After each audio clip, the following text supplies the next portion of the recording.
News 18 ಡಿಜಿಟಲ್ಗೆ ಸ್ವಾಗತ. ನಾನು ಶಿವರಾಮ ಸುಂಡಿ. ಇತ್ತೀಚಿನ ದಿನಗಳಲ್ಲಿ ಸೈಬರ್ ಅಪರಾಧ ಹೆಚ್ಚಾಗ್ತಾನೆ ಇದೆ. ಅದರಲ್ಲೂ ವಿಶ್ವದ ಮೂಲೆಗಳಿದ್ದಂತಹ ವ್ಯಕ್ತಿಗಳು ಯಾವ್ಯಾವುದೋ ಮೂಲೆಯಲ್ಲಿದ್ದಂತಹ ವ್ಯಕ್ತಿಗಳಿಗೆ ಸೈಬರ್ ವಂಚನೆ ಮಾಡುವಂತಹ ಪ್ರಕರಣಗಳು ಬೆಳಕಿಗೆ ಬರ್ತಾನೆ ಇದ್ದಾವೆ. ಇದರ ನಡುವೆನೇ ಹುಬ್ಬಳ್ಳಿಯಲ್ಲೂ ಸಹ ಒಬ್ಬ ವ್ಯಕ್ತಿಯ ಹೆಸರಲ್ಲಿ ಖಾತೆ ತೆಗೆದು ಕೋಟ್ಯಾಂತರ ರೂಪಾಯಿ ಅವ್ಯವಹಾರ ನಡೆಸಿದಂತಹ ಘಟನೆ ಬೆಳಕಿಗೆ ಬಂದಿದೆ.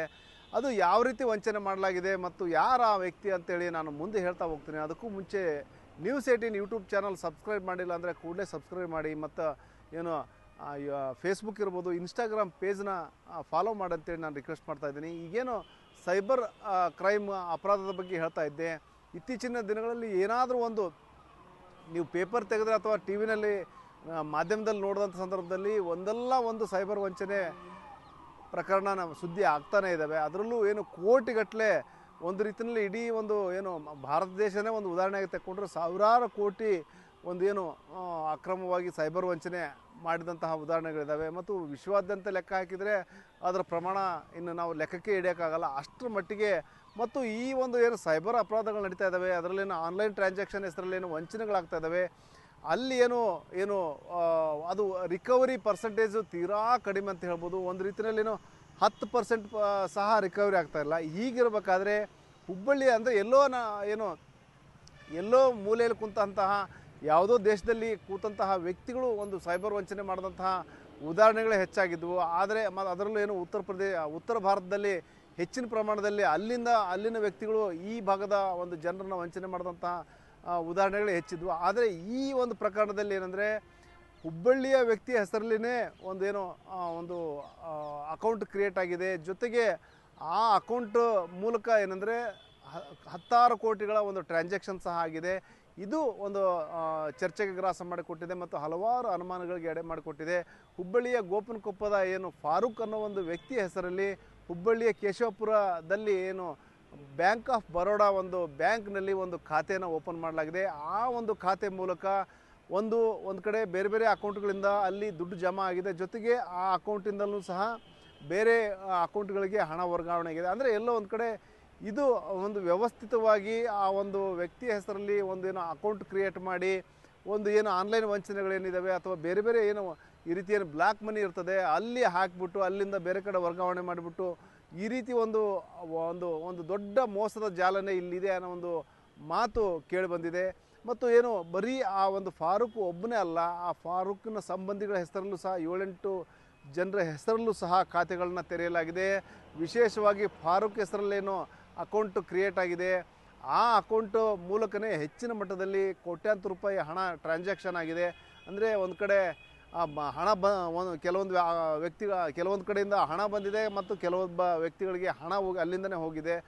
ಅಂದರೆ ಫಾರೂಕ್ನೇ ಈ ರೀತಿಯ ಸೈಬರ್ ಕ್ರೈಮ್ ಕೃತ್ಯಗಳನ್ನ ಎಸಗಿದಾನ ಅನ್ನೋ ಪ್ರಶ್ನೆ ಎದುರಾಗಿದೆ.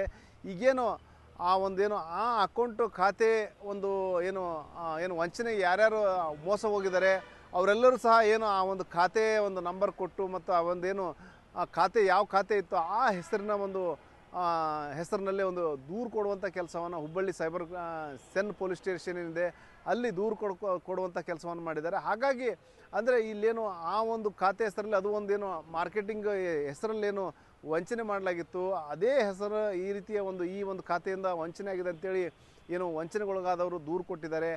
ಆ ದೂರನ್ನು ಆಧರಿಸಿ ಪೊಲೀಸರು ಸಹ ತನಿಖೆ ಕೈಗೊಂಡಿದ್ದಾರೆ.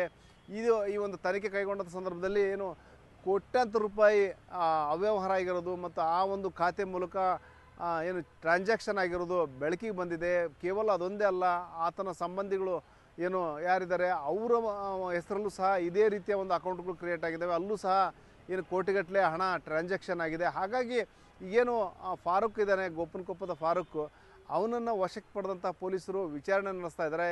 ಇವನೇ ಏನಾದರೂ ಸೈಬರ್ ವಂಚನೆ ಮಾಡ್ತಾ ಇದ್ನ ಅನ್ನೋದು ಒಂದು ವರ್ಷನ್. ಆದರೆ ಮತ್ತೊಂದು ಏನಂದರೆ ಇವನ ಹೆಸರಲ್ಲಿ ಫೇಕ್ ಖಾತೆ ಕ್ರಿಯೇಟ್ ಮಾಡಿ ಫೇಕ್ ಐ ಡಿ ತೆಗೆದುಕೊಂಡು ಖಾತೆ ಕ್ರಿಯೇಟ್ ಮಾಡಿ ಬೇರೆ ಎಲ್ಲೋ ಕುಳಿತಂಥ ವ್ಯಕ್ತಿ ಈ ರೀತಿಯ ಅಕೌಂಟ್ನ ಕ್ರಿಯೇಟ್ ಮಾಡಿ ಈ ರೀತಿಯ ಜಾಲನ ಸೃಷ್ಟಿ ಮಾಡಿ ಹಣನ ವಂಚನೆ ಮಾಡ್ತಾ ಇದ್ನ ಅನ್ನೋ ಪ್ರಶ್ನೆ ಕಾಡ್ತಾ ಇದೆ. ಹಾಗಾಗಿ ಎರಡೂ ಮಗ್ಗಲುಗಳಲ್ಲಿ ಅಂದರೆ ಅವನೇನಾದರೂ ಫ್ರಾಡ್ ಮಾಡಿದಾನ ಅಥವಾ ಅವನ ಹೆಸರಲ್ಲಿ ಬೇರೆಯವರು ಯಾರಾದರೂ ಫ್ರಾಡ್ ಮಾಡಿದಾರಾ, ಇದರ ಮೂಲ ಯಾವುದು ಮತ್ತು ಈ ಹಣ ಏನು ಯಾರ್ಯಾರಿಗೆ ವಂಚನೆ ಮಾಡಿದ್ದಾರೆ, ಜೊತೆಗೆ ಯಾರಿಗೆ ಆ ಹಣ ಬೇರೆ ಯಾವ ಖಾತೆಗಳಿಗೆ ಹೋಗಿದೆ, ಇದೆಲ್ಲದರ ಬಗ್ಗೆ ಸಹ ಪೊಲೀಸರು, ಹುಬ್ಬಳ್ಳಿ ಪೊಲೀಸರು ತನಿಖೆ ಮಾಡ್ತಾ ಇದ್ದಾರೆ. ಸೈಬರ್ ಕಮಾಂಡ್ ಸೆಂಟರಿಂದ ಕೆಲವೊಂದು ಮೂಲ ಅಕೌಂಟ್ಗಳಿಗೆ ಅಂದರೆ ಸೈಬರ್ ಅಫೆನ್ಸಲ್ಲಿ ಭಾಗಿಯಾದಂಥ ಅಕೌಂಟ್ಗಳ ನಂಬರ್ಗಳನ್ನು ಶೇರ್ ಮಾಡ್ತಾರೆ.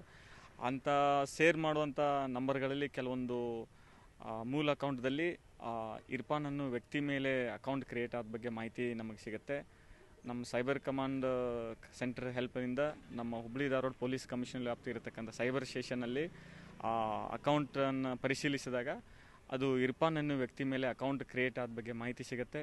ಮಾಹಿತಿ ಸಿಕ್ಕ ಮೇರೆಗೆ ನಾವು ಒಂದು ಸೋಮುಟ್ಟೋ ಪ್ರಕರಣಗಳನ್ನು ದಾಖಲಿಸಿ ಆತನನ್ನು ಕರೆಸಿ ವಿಚಾರಣೆಗೆ ಒಳಪಡಿಸಿದಾಗ ಆತನ ಹೆಸರಿನ ಮೇಲೆ ಮತ್ತು ಇನ್ನೂ ಆತನ ರಿಲೇಷನ್ಗಳ ಮೇಲೆ, ರಿಲೇಷನ್ ಹೆಸರುಗಳ ಮೇಲೆ ಅಕೌಂಟ್ಗಳು ಕ್ರಿಯೇಟ್ ಆದ ಬಗ್ಗೆ ಮಾಹಿತಿ ಸಿಕ್ಕ ಮೇರೆಗೆ ನಾವು ಫರ್ದರ್ ಇನ್ವೆಸ್ಟಿಗೇಷನ್ ಮಾಡಿ ಯಾವ ರೀತಿ ಅಕೌಂಟ್ ಕ್ರಿಯೇಟ್ ಆಗಿದೆ, ಎಷ್ಟು ಜನರ ಮೇಲೆ ಆಗಿದೆ ಮತ್ತು ಅಕೌಂಟ್ ಟ್ರಾನ್ಸಾಕ್ಷನ್ ಬಗ್ಗೆ ಇನ್ನೂ ಮಾಹಿತಿಯನ್ನು ಕಲೆ ಹಾಕಿ ತನಿಖೆಯನ್ನು ಮುಂದುವರಿಸಿದೆ. ಆದರೆ ಇಲ್ಲೇನು ಪ್ರತಿ ಒಂದು ಏನು ಸೈಬರ್ ಕ್ರೈಮ್ ಆದಂಥ ಸಂದರ್ಭದಲ್ಲೂ ಸಹ ನಾವು ಒಂದು ಗಮನಿಸಲೇಬೇಕಾದ ವಿಷಯ ಅಂದರೆ ಅಲ್ಲಿ ರಿಕವರಿ ಪರ್ಸೆಂಟೇಜ್ ಈಗೇನು ಭಾಳಷ್ಟು ಸಂದರ್ಭಗಳಲ್ಲಿ 1% ಅಂದರೆ 100 ರೂಪಾಯಿ ಕಳ್ಕೊಂಡ್ರೆ 1 ರೂಪಾಯಿ ಸಿಕ್ಕಂಥ ಉದಾಹರಣೆನೇ ಹೆಚ್ಚಾಗಿದೆ. ಹಾಗಿರಬೇಕಾದ್ರೆ ಈ ಒಂದು ಖಾತೆ ಮೂಲಕ ಏನು ಹಣ ಅಕ್ರಮ ವರ್ಗಾವಣೆ ಆಗಿದೆ, ಇಲ್ಲಿ ಎಷ್ಟರ ಮಟ್ಟಿಗೆ ಪೊಲೀಸರು ಸಕ್ಸಸ್ ಆಗ್ತಾರೆ? ಯಾಕಂದರೆ ಎಲ್ಲೋ ಕುಂತಹ ವ್ಯಕ್ತಿ ಇನ್ನೆಲ್ಲೋ ಅಕೌಂಟ್ ಕ್ರಿಯೇಟ್ ಮಾಡಿ ಇನ್ನೇ ಆ ಒಂದು ಯಾವುದೋ ಮೂಲೆಯಲ್ಲಿದ್ದಂತಹ ಒಂದು ವ್ಯಕ್ತಿಗಳನ್ನ ವಂಚನೆ ಮಾಡ್ತಾ ಇರುವಂತಹ ಒಂದು ಕೃತ್ಯಗಳು ಹೆಚ್ಚಾಗ್ತಾ ಇರೋದ್ರಿಂದಾಗಿ ಇಲ್ಲಿ ಯಾವ ರೀತಿಯ ವಂಚನೆಗಳಾಗಿದೆ ಮತ್ತು ಮೋಸ ಹೋದವ್ರಿಗೆ ಏನೀಗ ಆಲ್ರೆಡಿ ದೂರು ಕೊಟ್ಟಿದ್ದಾರೆ. ಕೆಲವೊಬ್ಬರು ಮೋಸ ಹೋದವ್ರ ಪೈಕಿ ಕೆಲವೊಬ್ರದ್ದು ಮಾತ್ರ ದೂರು ಕೊಟ್ಟಿದ್ದಾರೆ. ಹಾಗಾಗಿ ಎಷ್ಟು ಜನ ಮೋಸ ಹೋಗಿದ್ದಾರೆ ಮತ್ತು ಎಷ್ಟು ವಂಚನೆ ಆಗಿದೆ ಇತ್ಯಾದಿಗಳ ಒಂದು ತನಿಖೆಯನ್ನು ಪೊಲೀಸರು ಕೈಗೊಂಡಿದ್ದಾರೆ. ಒಟ್ಟಾರೆ ಏನು ಎಲ್ಲೋ ನಡೀತಾ ಇತ್ತು ಮತ್ತು ಎಲ್ಲೋ ಮೂಲೆಯಲ್ಲಿ ಕುಂತಹ ಯಾವುದೋ ಜಗತ್ತಿನ ಬೇರೆ ಮೂಲೆಯಲ್ಲಿ ಕುಂತು ಏನು ಕರ್ನಾಟಕದಲ್ಲಿ ಮತ್ತು ಈ ಭಾಗದಲ್ಲಿ ಒಂದು ವಂಚನೆ ಮಾಡ್ತಾಯಿದ್ರು ಅನ್ನೋ ಒಂದು ಮಾತು ಕೇಳ್ತಿದ್ವಿ. ಆದರೆ ಈಗ ಹುಬ್ಬಳ್ಳಿಯಲ್ಲೇ ಒಂದು ಏನು ಆ ರೀತಿಯ ಒಂದು ಅಕೌಂಟ್ ಕ್ರಿಯೇಟ್ ಮಾಡಿ ಇಲ್ಲಿನೇ ವಂಚನೆ ಮಾಡ್ತಿರುವಂತಹ ಅಂಶ ಈಗ ಒಂದು ಪೊಲೀಸರ ತನಿಖೆಯಿಂದ ಬೆಳಕಿಗೆ ಬಂದಿದೆ. ಈ ನಿಟ್ಟಿನಲ್ಲಿ ಪೊಲೀಸರು ಸಹ ಏನು ಸೈಬರ್ ಕ್ರೈಮ್ ಪೊಲೀಸರು ಸಹ ತನಿಖೆ ಮಾಡ್ತಾ ಇದ್ದಾರೆ ಮತ್ತು ಏನೆಲ್ಲ ಏನಾಗಿದೆ ಮತ್ತು ಯಾವ ರೀತಿ ನಡೆದಿದೆ ಅನ್ನೋದ್ರ ಬಗ್ಗೆ ಪರಿಶೀಲನೆ ಮಾಡ್ತಾ ಇದ್ದಾರೆ. ಈ ಕುರಿತು ಏನು DCP ಮಹಾಲಿಂಗ ನಂದಗಾವಿ ಅವರು ಸಹ ಪ್ರತಿಕ್ರಿಯೆ ಕೊಟ್ಟಿದ್ದಾರೆ.